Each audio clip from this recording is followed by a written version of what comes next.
Magandang gabi po sa bawat isa. Ito po muli ang inyong lingkod, Brother Paul Dito Jose. Pastor po dito sa Jesus Christ Baptist Church, Santa Maria, Bulacan. And this is our time in the Word. At patuloy tayong nagpupuri sa Panginoon sa kanyang kabutihan sa bawat isa sa atin.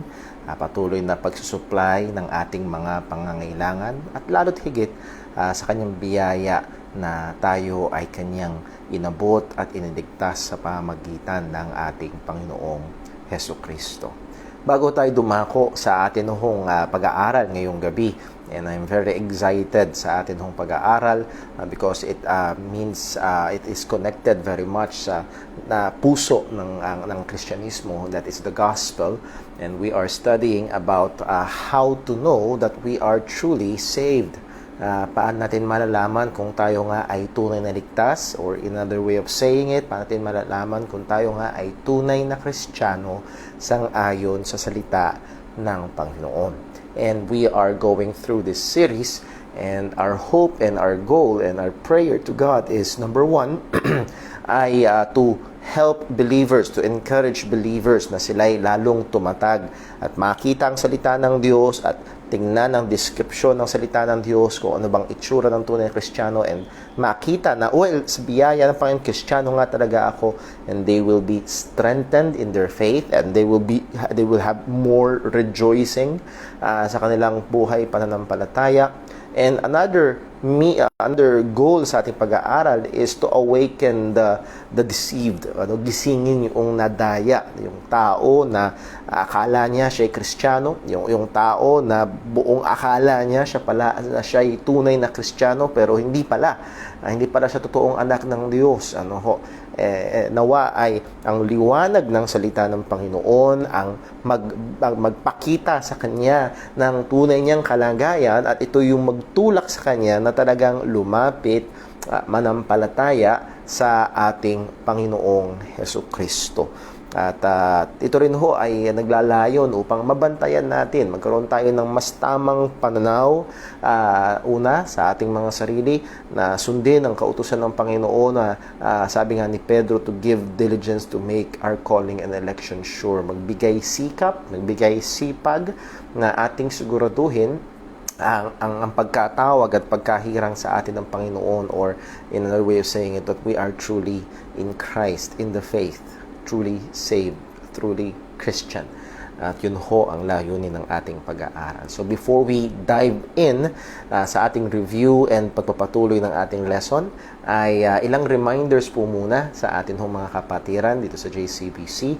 Pag-pray natin ang bawat isa, as Hebrews chapter 10 verse 24 and 25 commands us to consider one another and to provoke one another in love. Ating bigyang atensyon ang ibang mga kapatiran. I would like to encourage, hindi ko maabot lahat, but I would like to encourage other believers, mga kapatiran, to reach out. Just a text or a call, a simpleng pangangamusta.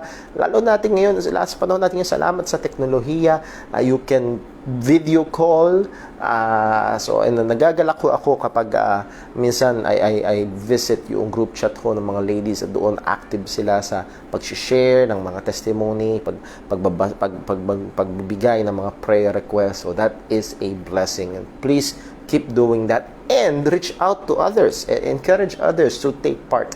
And I would like to encourage and remind our men and our young people, sana tayo ay maging aktibo sa mga bagay po na ito.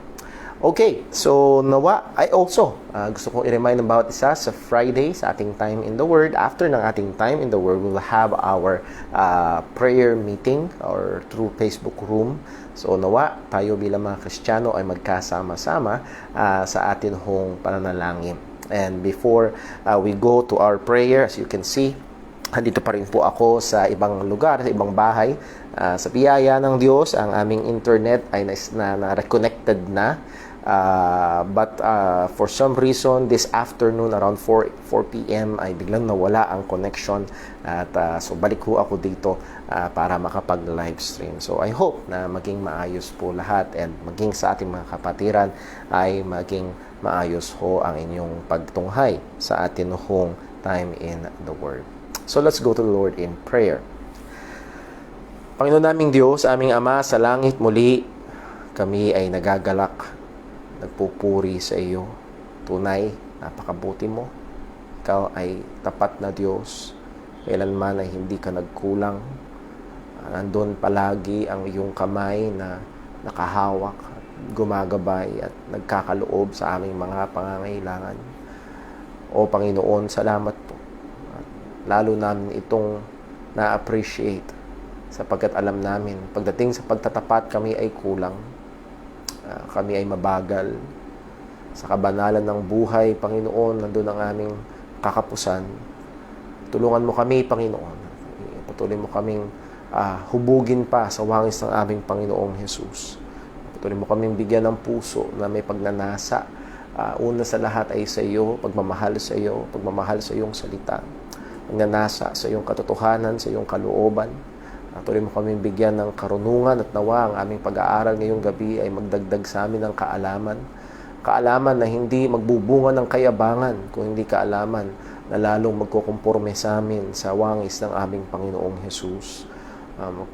Magtutulak sa amin sa lalong kabanalan ng aming mga buhay. O Panginoon, ikaw pong patuloy na gumawa sa amin. Patuloy mo kaming hubugin. Patuloy mo kaming gamitin. Lord, amin din pong diadalangin sa iyo ang aming mga kapatiran na may mga karamdaman, particularly si Brother Dave Paule. Thank you for answering our prayers na yung kanyang pain from 100% pain ay now reduced to almost 0.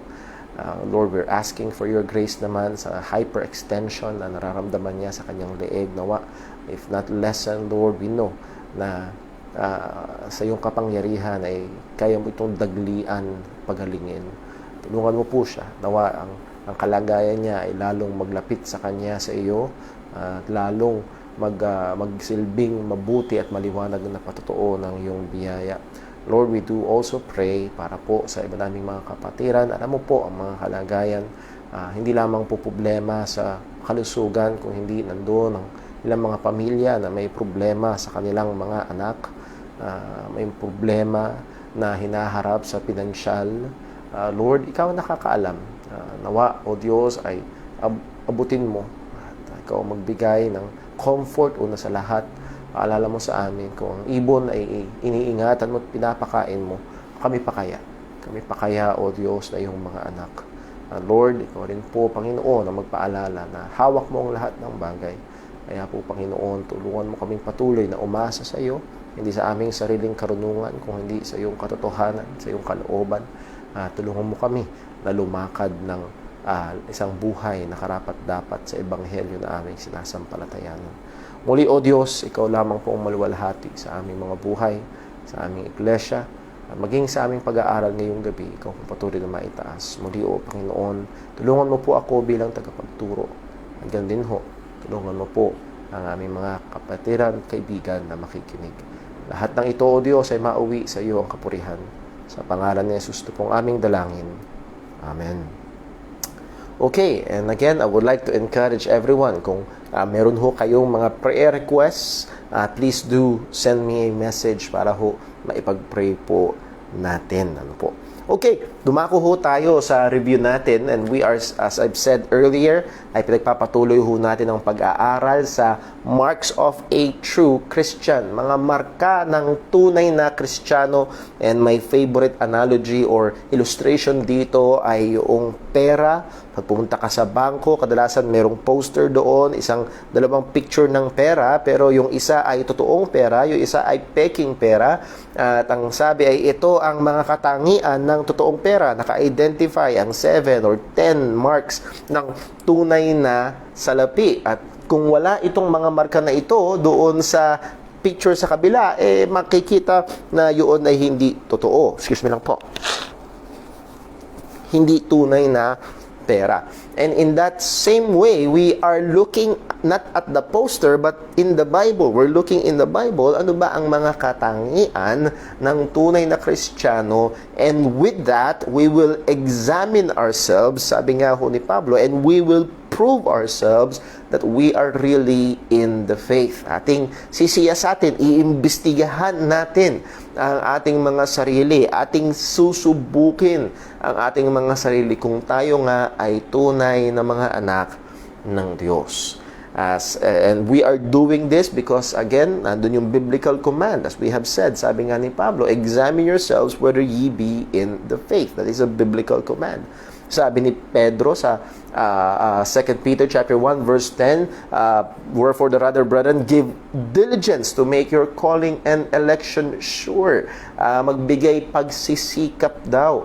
Magbigay ng mabilisan at buong effort na siguraduhin na tayo nga ay mga tinawag o kabilang sa mga tinawag, kabilang sa mga hinirang, or that is to say, kabilang sa mga anak ng Panginoon.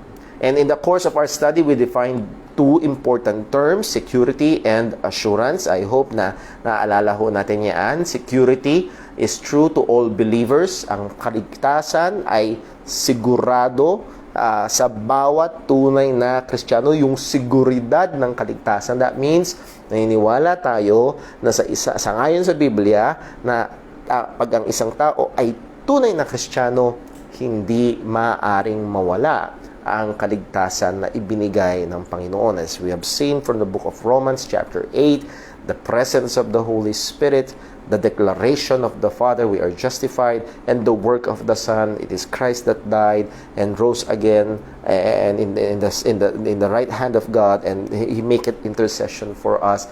And because of that, ang laging hamon ni Pablo, sino pang magko-condemn? And the answer is no one. No one can separate us from the love of God. That is the saving love of God in Christ Jesus. So let me state it this way.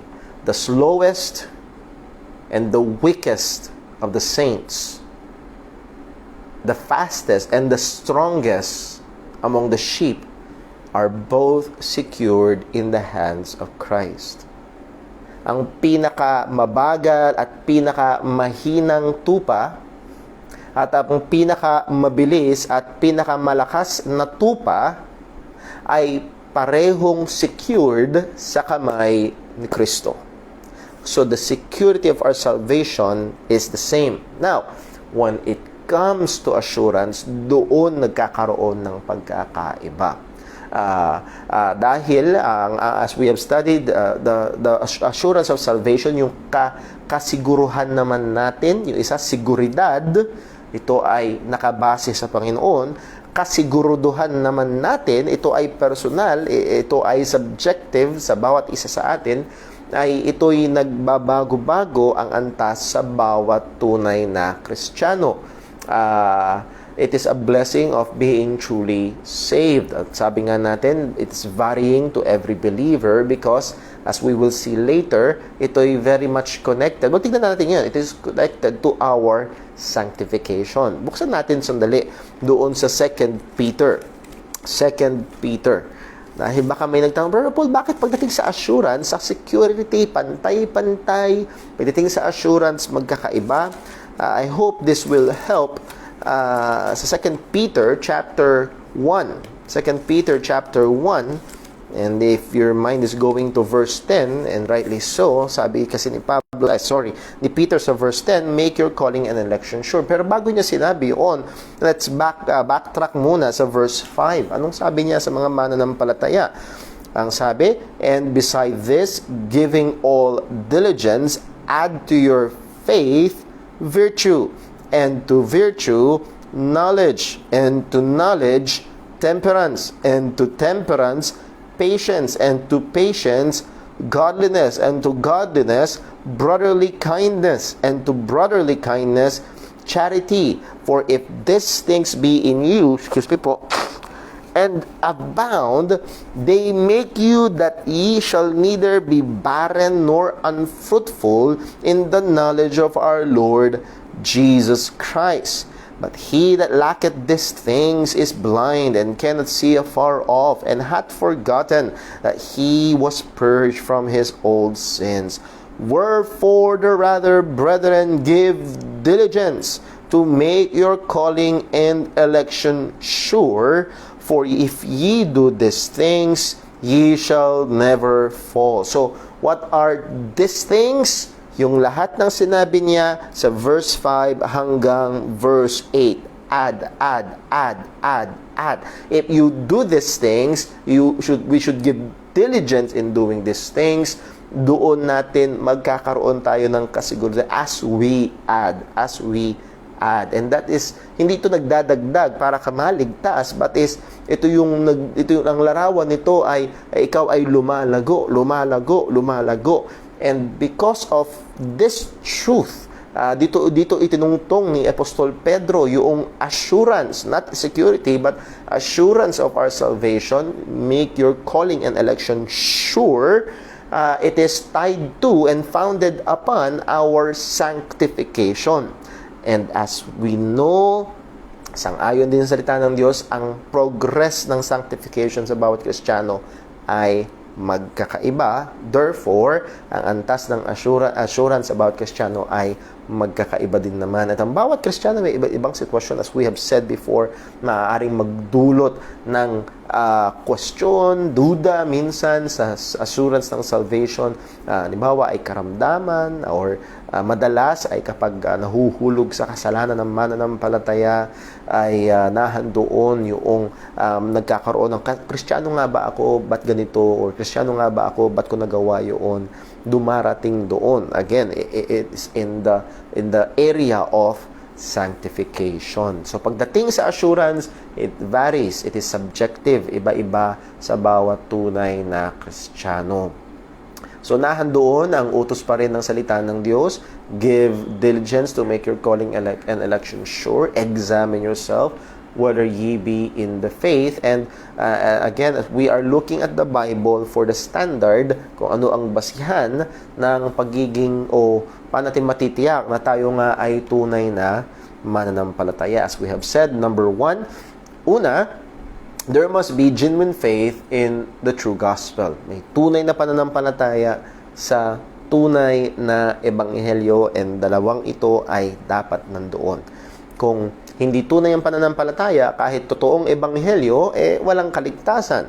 Kung totoo ang pananampalataya pero mali ang ebanghelyo, as we have studied in the book of Galatians, wala ring kaligtasan. Dapat may tunay na pananampalataya sa tunay na ebanghelyo. So there must be genuine faith in the true gospel. Number 2, and this is more of foundational sa mga susunod nating pag-aaralan na mga marka ng tunay na Kristiyano. Bakit lalabas ang mga markang ito? Bakit tiyak? Going back dun sa analogy ng totoong pera at peking pera, bakit sigurado na lahat ng totoong pera merong mga marka nito? Well, kasi iisa ang nag-produce. Dahil ito lahat ay gawa ng pinroduce ng Bangko Sentral ng Pilipinas. And dahil ito ay produce ng Bangko Sentral ng Pilipinas, ang lahat ng katangian ay nahandoon. Ganun din sa mga Kristiyano. Dahil ang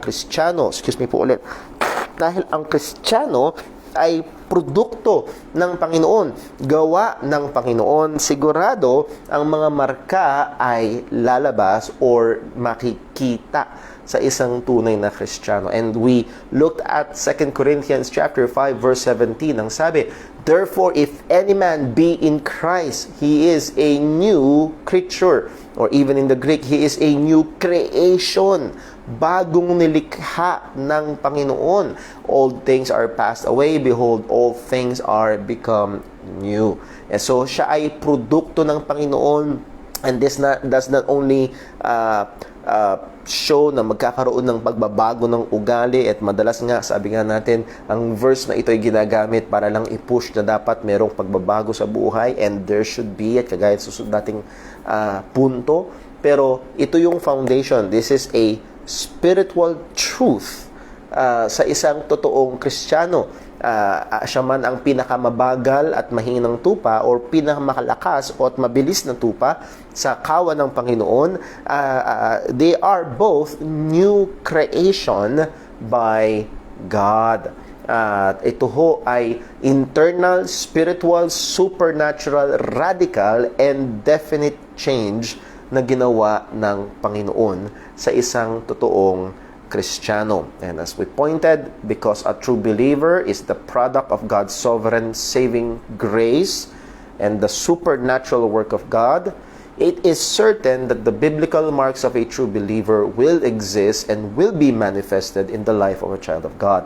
Dahil ang bawat totoong Kristiyano, sino mang na kay Kristo Jesus, ay bagong nilalang ng Panginoon. Therefore, lalabas yung mga pagbabago. Lalabas yung mga marka ng tunay na Kristiyano. So again, it is a true spiritual work of God. Anuman ang nationality, anuman ang kultura, anuman ang status, anuman ang educational background, anuman ang religious upbringing, anuman ang physical na kalagayan, siya man ay nakatira sa loob ng church or siya man ay nakatira ngayon sa death row, if he is in Christ, he is a new creation of God. At as we have said, we pointed out at diniinan natin yung katotohanan na ito ay isang katotohanan na nagpapalaya sa maraming nabibilanggo ng kaisipan na ito na kasi ako, ganito ako lumaki, ito yung nakasanayan ko, ganito ako, ito yung naman ako sa mga magulang ko, sa ninuno ko. Again, ang pinaka magandang pananaw, you start with you're a new creation in Christ. You're a new creation of God in Christ. When you got saved, at ito yung magiging tungtungan at basihan. At ito yung katotohanan na napakatibay. Para wag mong isipin na imposible na akong mabago. Well, hindi. Kasi ikaw ay bago na nilalang ng Panginoon kay Kristo Jesus. And because you are a new creation, isa sa mga binago ng Panginoon, as we have seen from Ezekiel 36 verse 26 and so on, ay binigyan tayo ng bagong puso ng Panginoon. As Ezekiel said, or sabi ng Panginoon through Ezekiel, I will take out the stony heart. Paalisin ko yung pusong bato at papalitan ko ng heart of flesh. Papalitan ko ng puso na malambot, na may damdamin. And that is towards God. As we have said, third point is, there is a change in a true believer's heart. Kapag ang isang tao ay tunay na mananampalataya, kapag ang isang tao ay tunay na Kristiyano, unang makikita, unang lalabas na pagbabago ay merong pagbabago sa puso. Maliwanag ang Biblia sa estado ng isang taong hindi Kristiyano. Okay? Ano ba ang larawan, ayon sa Biblia, ng isang taong hindi Kristiyano? Well, ang sabi ho ng salita ng Diyos, buksan lang natin sandali sa Romans chapter 8. Sa Romans chapter 8, ang sabi ho ng salita ng Panginoon, sa Romans chapter 8 and verse number 7. Romans chapter 8 verse 7. Ano po ang sabi? Because the carnal mind is enmity against God. Now, pag binasa niyo yung mga previous verses, hindi ito carnal Christian na tinutukoy. Kung hindi yung carnal mind ho dito, ang binibigyang pansin na tinutukoy dito ay yung hindi ligtas. Because the carnal mind is enmity against God, for it is not subject to the law of God, neither indeed can be. Ito yung kalagayan ng hindi ligtas. Hindi daw nagpapailalim sa kautusan ng Panginoon at hindi niya kaya na magpailalim sa kautusan ng Panginoon. Iyon ang kalagayan ng isang taong hindi ligtas. The best na pwedeng gawin ng hindi ligtas ay maging relihiyoso, maging ipokrito, pero hindi siya magpapailalim at hindi siya susunod at magpapasakop sa kautusan or sa salita ng Panginoon. Yun ang kalagayan ng isang hindi ligtas. Romans chapter 3. Back up tayo ng konti pa. Romans chapter 3, familiar ang verse 10. So simulan natin doon. As it is written, there is none righteous, no, not one. At marami ho, alam ang verse na yun, sa ulo ang verse na yun, pero hindi lang yun. Verse 11, there is none that understandeth.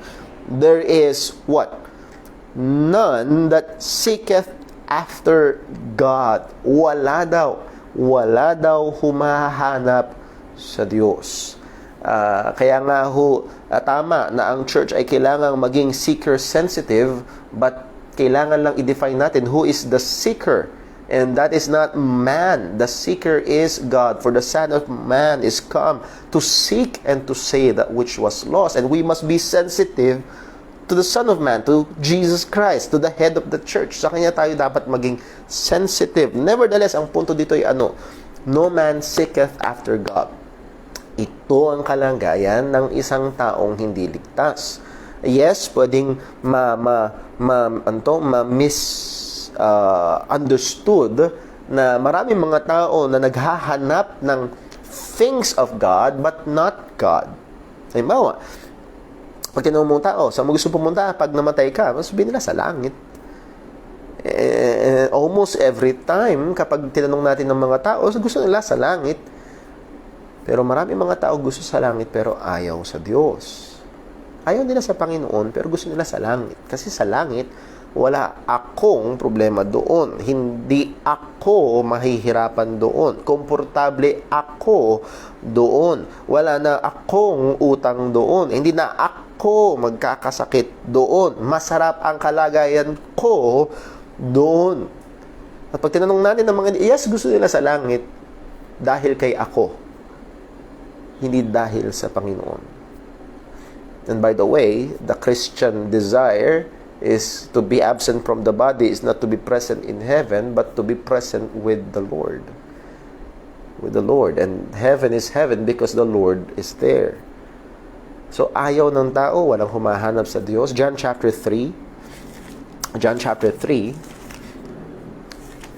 Again, ito yung puso, ito yung kalagayan ng isang taong hindi ligtas. John chapter 3, verse number 19. Ano po ang sabi? And this is the condemnation, that light is come into the world, and men loved darkness rather than light, because their deeds are or were evil. So pagdating sa love life, ang love life ng hindi ligtas, they love darkness more than light. Iyon ang puso ng isang taong wala kay Kristo. Iyon ang puso ng isang taong hindi Kristiyano. I remember, ako ay nakipag-usap sa isang deacon ng isang church, isang malaking church sa Amerika, at napunta rito yung usapan. At ang pinupunto ko ay ayaw ng tao sa Diyos. Pero sabi niya, naniniwala ako na kapag suminag ang ilaw, ang tao ay lalapit sa Diyos. And ang inaano niya ay ang ilaw ng Ebanghelyo, kapag ang tao ay lalapit sa Diyos. And I cited this verse, and that is contrary to the scripture. Kapag dumating ang ilaw, ayaw ng tao sa liwanag. Pero bakit? Bakit may lumalapit kay Kristo? Well, hindi yun dahil sa kanilang sarili. Ang sabi ni Jesus, walang makakalapit sa akin liban na ilapit ng Ama, liban na ibigay ng Ama. Ang paglapit ng sinuman kay Kristo ay biyaya lamang ng Diyos, kilos ng Panginoon. But the point is this, the unbeliever's heart does not love God, but rather they love darkness more than light. And lastly, 1 Corinthians 2 verse 14, but the natural man, the unsaved, receiveth not the things of the Spirit of God, for they are foolishness unto him, neither can he know them, because they are spiritually discerned. Hindi niya gusto, it is foolishness unto him, hindi niya rin kaya, neither can he know them. Why? Because they are spiritually discerned, and the natural man is spiritually dead. And that is the greatness of the new creation of God. Itong patay sa kasalanan ay binuhay ng Panginoon. Sabi ng Ephesians chapter, putahan lang natin. Sa Ephesians, paano dinescribe ni Pablo ang isang taong patay sa kasalanan? Ephesians chapter 2. Ephesians chapter 2, simulan sa verse 1, and you hath he quickened, who were dead in trespasses and sins. So, tayo daw, before our salvation, we are dead in trespasses and sins. So, anong description nito? Wherein in time past, that is before salvation, ye walked according to the course of this world, according to the prince of the power of the air, in the spirit that now worketh in the children of disobedient. So yun yung buhay dati, lumalakad sa pita ng laman, sa kuruso ng sanlibutan, sumusunod sa kagustuhan ng diablo, prince of the power of the air. Verse 3, among whom also we, and I always point out those pronouns, ye, the Ephesians, Gentile unbelievers before, and we, including Paul, who was a Pharisee, a Jew, but still unsaved before. Ang sabi niya, and among whom also we all unbelievers had our conversation in time past, in the lust of our flesh, fulfilling the desires of the flesh and of the mind, and were by nature children of wrath, and even as others. Napakaganda nung in-include ni Pablo yung kanyang sarili. Before he knew Christ, he was a very religious person. Doon na talagang doon ang kahigpitan niya sa mga batas ng Panginoon. Marami, he is a lawyer that is maalam sa mga batas ng Panginoon. Excuse me po. He's a Pharisee of the Pharisees, ayon mismo kay Pablo, the most strict in Judaism. But nevertheless, he is by nature the children of wrath. Pero pagdating sa verse 4, but God, who is rich in mercy, for His great love wherewith He loved us, even when we were dead in sins, hath quickened us together with Christ. Binuhay kasama ni Kristo. And kalakip doon, yung ginawa ng Diyos, He created us anew. We are a new creation of God. At dahil tayo ay nilikhang bago ng Panginoon, bagong nilalang ng Panginoon, sabi nga again, in fulfillment of the new covenant, yung pusong bato, inalis niya at nilagyan niya ng pusong laman, at ito yung puso na may pagmamahal sa Diyos. And John wonderfully declared, we love Him, 1 John 4:19, we love Him because He first loved us. So that is a cause and effect. We love Him, that is the effect. And what is the cause? Because He first loved us. And that love is the saving love of God, as we have stated many times. Ito yung pagmamahal ng Diyos, yung nagliligtas ng pagmamahal ng Diyos, yung pagliligtas ng Diyos sa pamamagitan ni Kristo Jesus. Kapag naging totoo yun, naranasan nyo ng isang tao, naligtas siya, ang magiging resulta, he will love God. A true believer will have a heart that loves God. A true child of God loves God. Mahal ang Diyos. Nahandoon ang pagnanasa sa Panginoon. As we have said, hindi lang ito pagnanasa sa mga bagay-bagay na binibigay ng Diyos, kundi pagnanasa sa Panginoon mismo. There will be a longing, a desire for God. There will be a desire for His truths and everything about God, about God's truths, about God's will, about the law of God, about the words of God, about God Himself. At natingnan natin yan. Halimbawa na lang po sa Psalm 84 verse 2, my soul longeth, yea, even fainteth, for the courts of the Lord. My heart and my flesh crieth out for the living God. There's that crying out. Nandun yung pagnanasa, gusto ko ang Panginoon mismo. We love Him because He first loved us. Sabi ho ni Pedro, how did he describe the believers? Sa 1 Peter chapter 1 verse 7, ang sabi niya, the trial of your faith being much more precious than of gold, 1 Peter 1:7, that perisheth, though it be tried with fire, might be found unto the praise and honor and glory at the appearing of Jesus Christ, whom having not seen ye love. Peter is so sure. Na hindi sinabing, well, sa mga Kristiyano, some of you love Him. No. Sa mga Kristiyano na sumampalataya kay Kristo, pero hindi nila nakita, whom having not seen ye love. It is an assumption of Apostle Peter na ang mga Kristiyanong kanyang sinulatan, though under persecution, they love Christ. They love Christ. Kung saan sa Ephesians chapter 6, nandiyan naman po tayo sa Ephesians.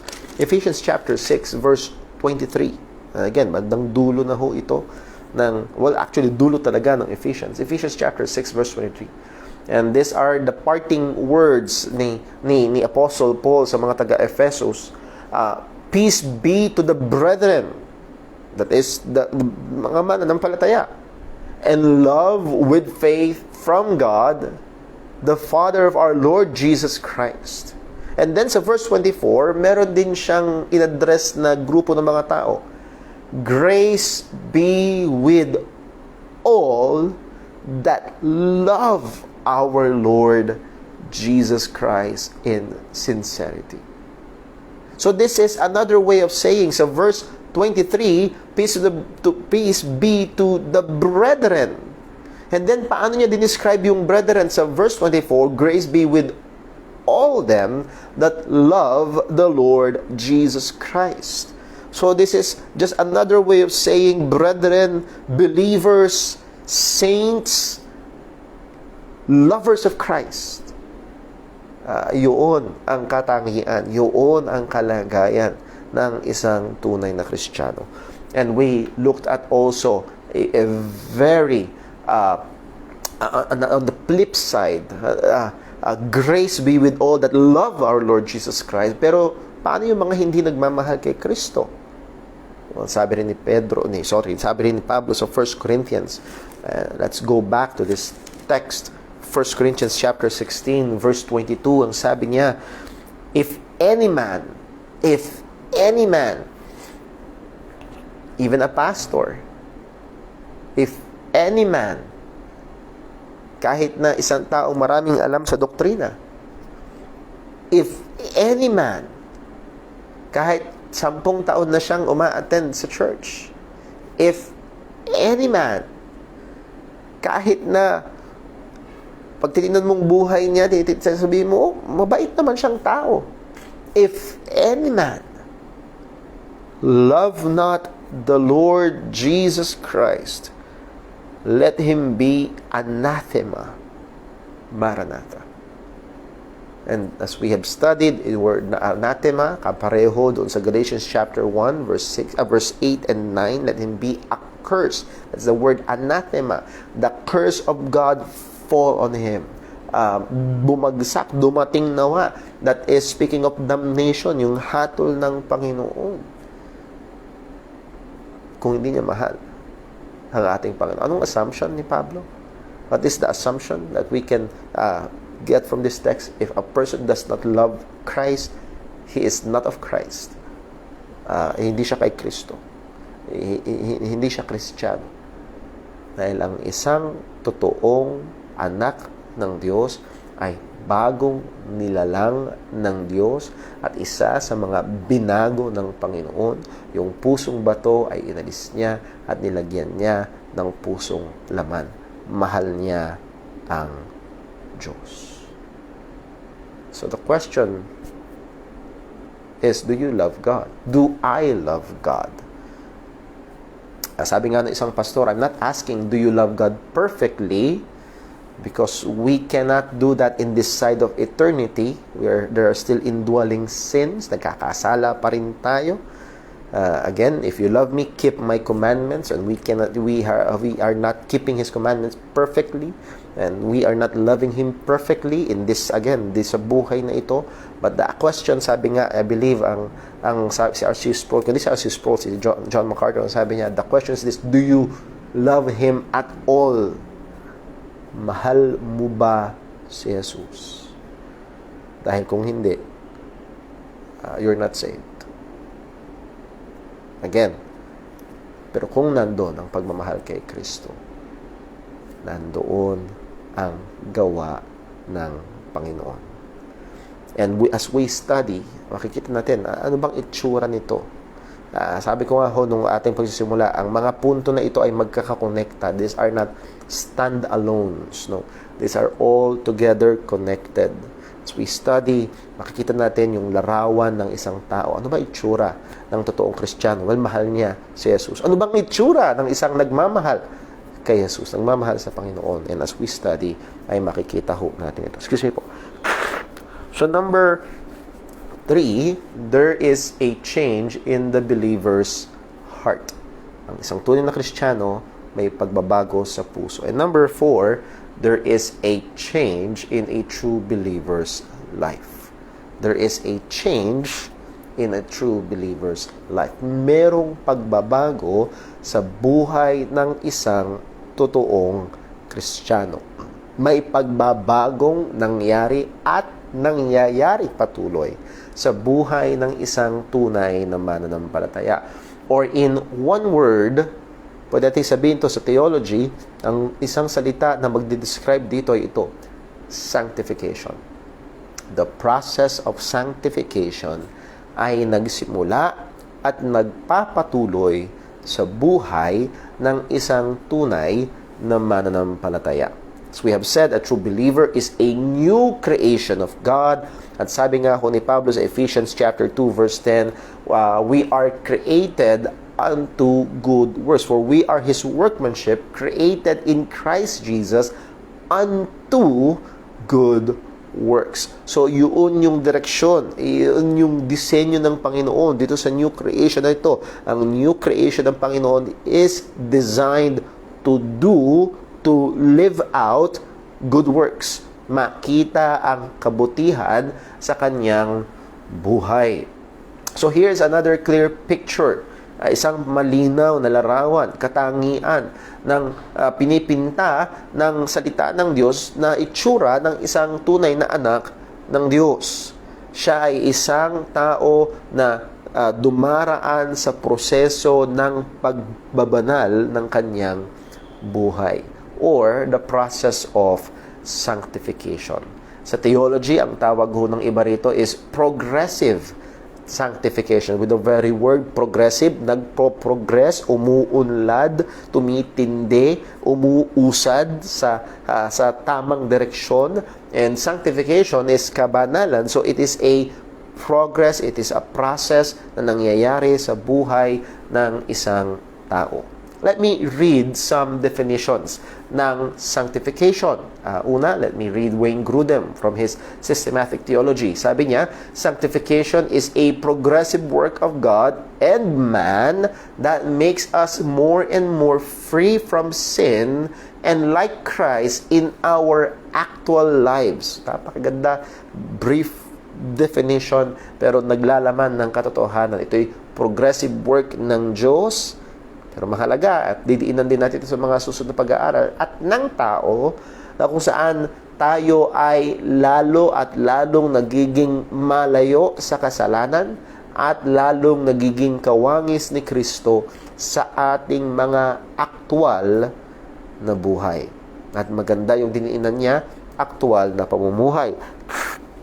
From Matthew Henry, ang definition niya ng sanctification is, it is the work of God's free grace whereby we are renewed in the whole man after the image of God and are enabled more and more to die unto sin and to live unto righteousness. So, take note yung paulit-ulit na sinasabing mga salita nitong mga theologians, more and more, because it is a process na nangyayari sa buhay ng isang totoong Kristiyano. And lastly, let me read definition ni John MacArthur sa sanctification. Ang sabi niya, sanctification is the fruit of salvation. It is not the basis. Hindi niya sinabi yun, pero ito yung una yung sinabi. Sanctification is the fruit of salvation. And I add, not the basis of salvation. Also, mali ang salita ko. Sanctification is the fruit of salvation. Dinagdag ko lang, not the source or foundation of salvation. Hindi ka muna magpapabanal, hindi mo muna lilinisin yung buhay mo bago ka maligtas. No. Dahil ikaw ay naligtas, magsisimula yung proseso ng paglilinis, pagbabanal ng buhay. So sanctification is the fruit of salvation.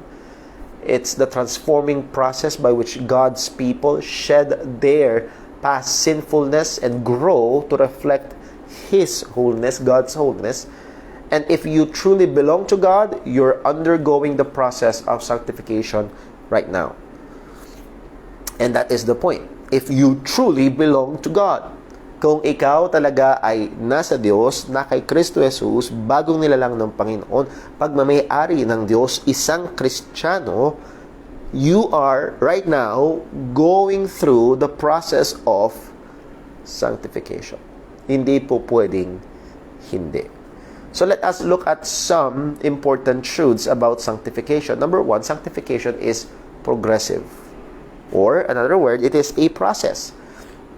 Ibig sabihin, hindi ito katulad ng justification. Justification is a one-time, instantaneous event or work of God or declaration of God. Ginastify tayo ng Panginoon. It's a one-time and it's forever. But sanctification is progressive. It is a process. Ito ay lifetime process. Ito ay iba-ibang it varies from person to person. The degree varies from person to person. Nag-iiba-iba yung antas sa bawat Kristiyano. That is sanctification. Sabi nga ho ni Pablo sa Colossians 3 verse 10, and have put on the new man, which is renewed in knowledge after the image of him that created him. And that word renewed, pag tinignan sa Greek, it is in the present passive. That is being renewed. So, and have put on the new man, which is being renewed in knowledge. That is, it is always going through the process of renewing. A process of pagbabago. Patuloy na binabago sa wangis ng ating Panginoong Hesukristo. And the same is true sa Ephesians 4:22. Sabi, that ye put off concerning the former conversation the old man, which is corrupt according to the deceitful lust, and be renewed, or continue being renewed in the spirit of your mind. So, doon yung patuloy at patuloy at patuloy na pagbabago. Tuloy-tuloy, ito ay isang proseso na ginagawa ng Diyos at ng tao sa buhay ng isang tunay na mananampalataya. So, una, ito ay gawa ng Diyos. Sanctification is a process. It is progressive. Number two, sanctification is the work of God. Ang sanctification ay gawa ng Diyos. As we have read from Colossians chapter 3, verse number 10, the word renewed is present passive. Ibig sabihin, hindi tayo yung nagbabago, kung hindi, again, sa Colossians 3:10, kundi tayo ay patuloy na binabago. So, it is God at work in the life of the believer. God at work sa kanyang niligtas. Binabago ng Panginoon. And this is an answer ng Ama sa panalangin ng anak. Anong panalangin ng anak para sa mga mananampalataya? Sanctify them by thy truth. Thy word is truth.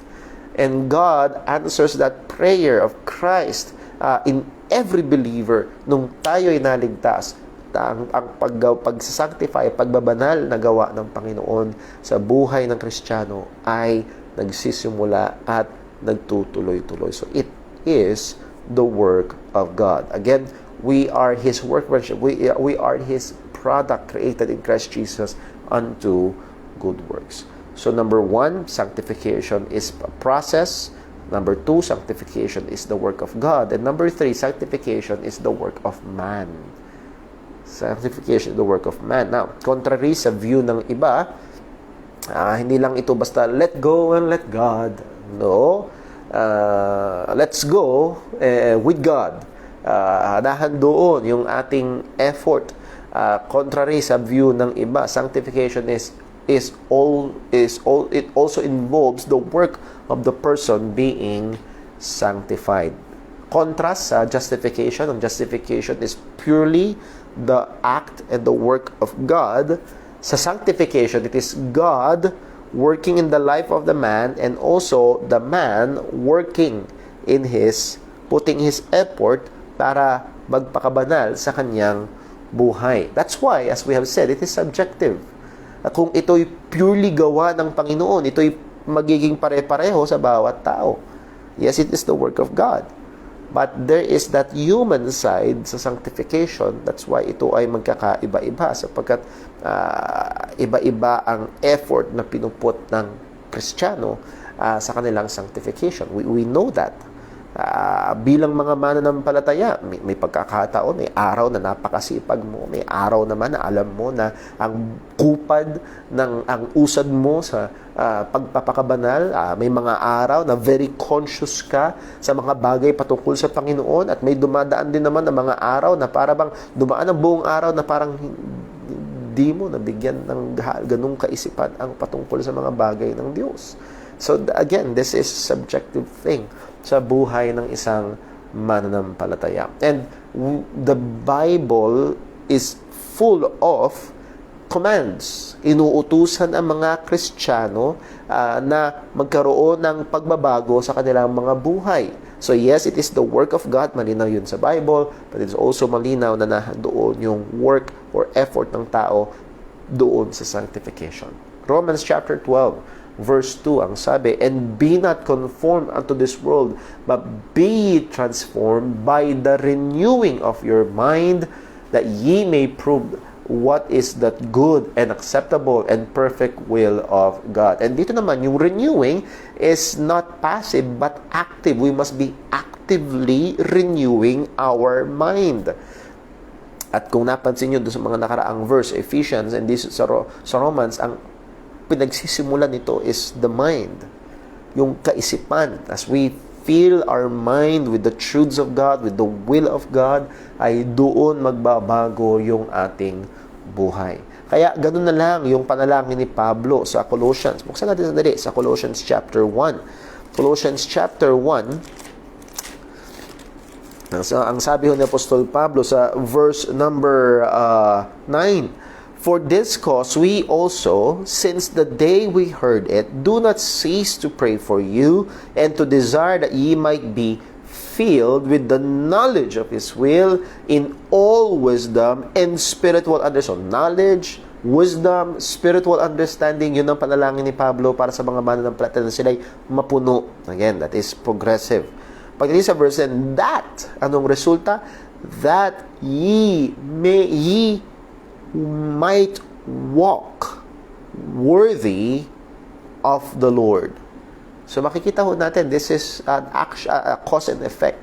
The cause is an increase in wisdom, understanding, knowledge of God, and the effect is they might walk worthy of the Lord. So yun yung magiging resulta. At yun din yung diin ni Pablo sa Romans chapter 12. There must be a renewing of our mind by gaining more knowledge, understanding ng wisdom ng mga makadiyos na bagay, at doon magbabago yung ating buhay. Sabi ni Pedro sa 2 Peter 3:18, "But grow in grace and in the knowledge of our Lord and Savior Jesus Christ, to whom be glory both now and forever. Amen." The word grow is imperative, pautos, inuutusan, lumago kayo, magsilago kayo. And we must exert effort na tayo ay magsilago. Sa binasa natin kanina sa 2 Peter chapter 1, verse 5, 6, 7, and 8, add. And that is, inuutos sa mga Christian, add to your faith, virtue, add to your virtue this, and add this, add that. Yun ay bahagi ng ating paglago. James chapter 4 verse 7, "Submit yourselves therefore to God. Resist the devil and he will flee from you." Nandun yung pagpapailalim sa Diyos, pakikipaglaban sa diablo. So ito ay, ang punto na sinasabi natin, there is effort.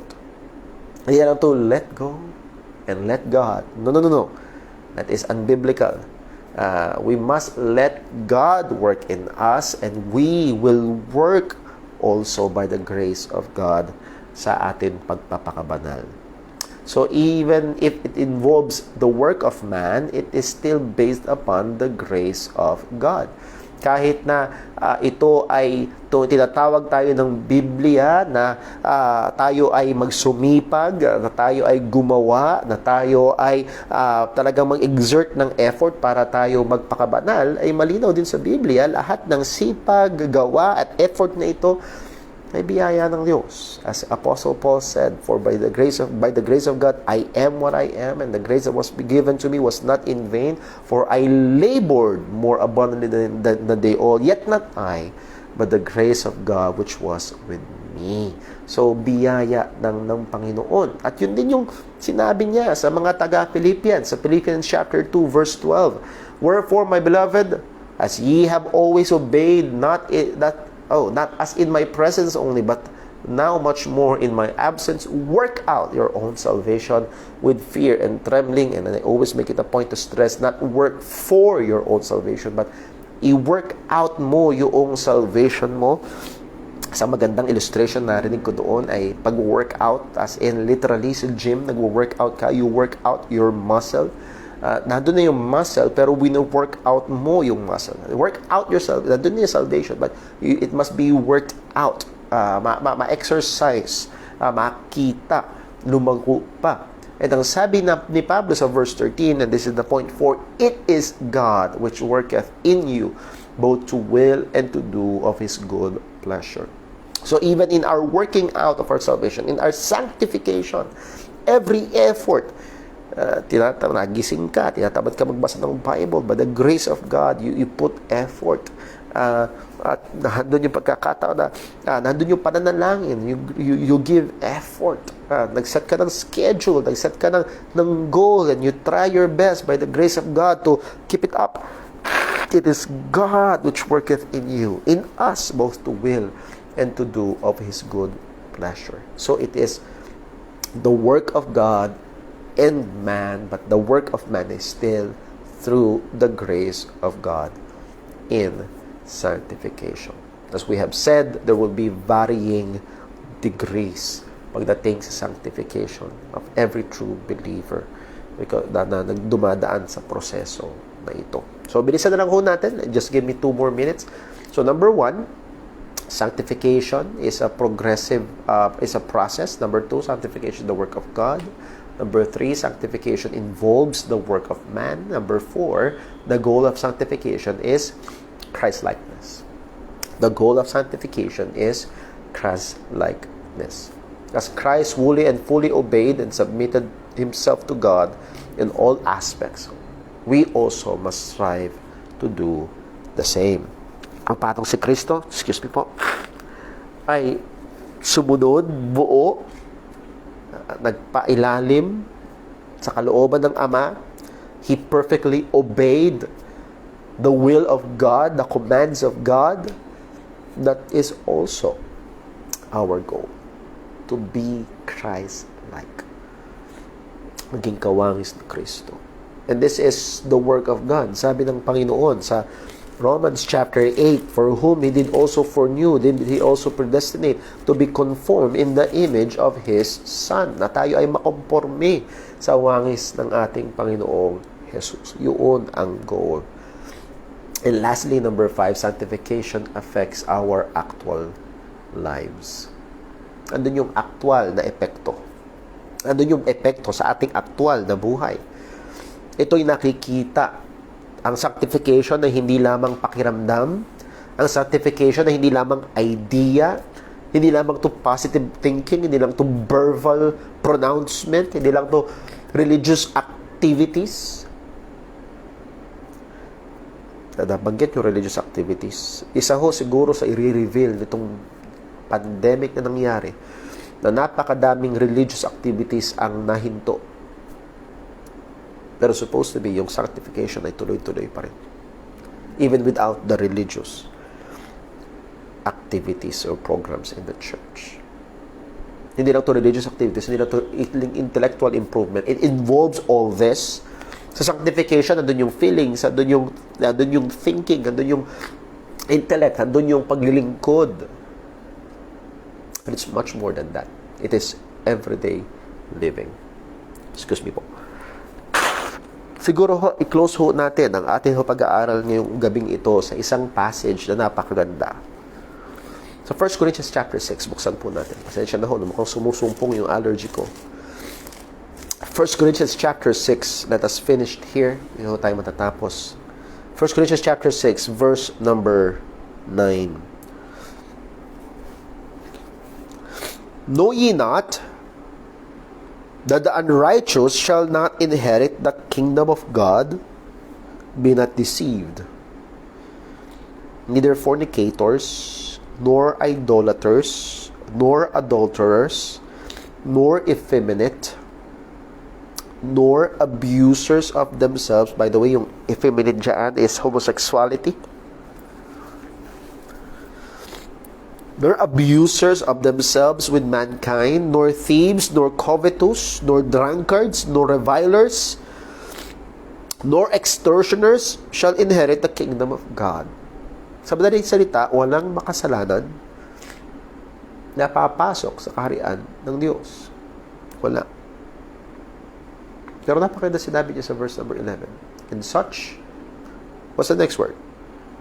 Were some of you. And I like that word were. That is a time marker. Ganyan ang ilan sa inyo dati. Dati. Anong punto ho ni Pablo? Yung mga taong ganyan at nagpapatuloy sa pagiging ganyan, hindi papasok sa kaharian ng Diyos, hindi sila tunay na Kristiyano. Pero yung mga tunay na Kristiyano, dati silang ganon. Pero binago at patuloy na binabago ng Panginoon. So, pang-apat ho na marka ng isang tunay na anak ng Diyos. There is a change and a continuing change in the life of a true believer. Let's pray. Panginoon naming Diyos, aming Ama sa langit, salamat po. Salamat po sa iyong mga katotohanan.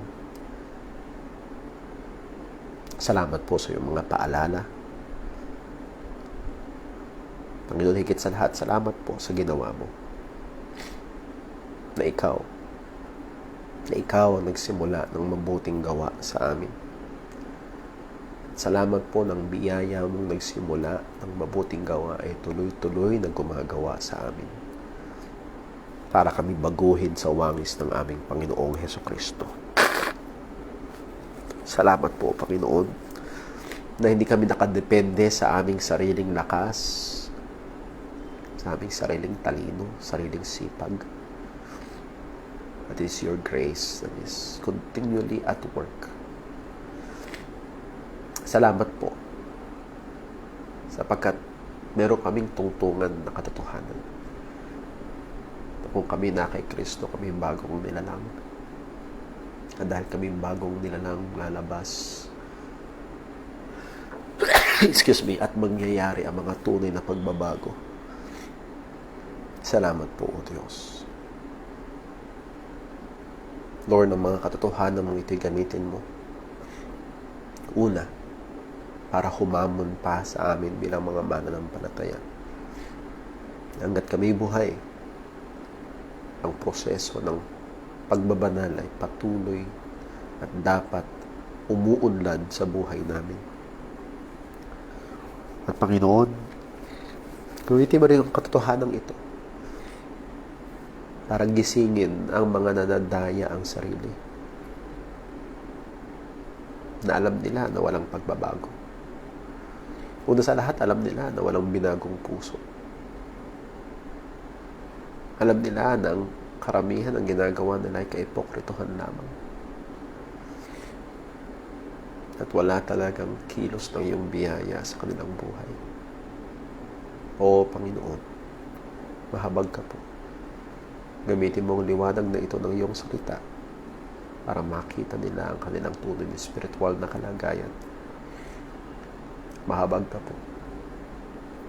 Ikaw maglapit sa kanila kay Kristo upang sila ay tunay na maging Kristiyano at maging tunay na bagong nilalang at tunay na magkaroon ng puso nagmamahal sa iyo at tunay na magsimula ang proseso ng pagbabanal ng buhay o sanctification.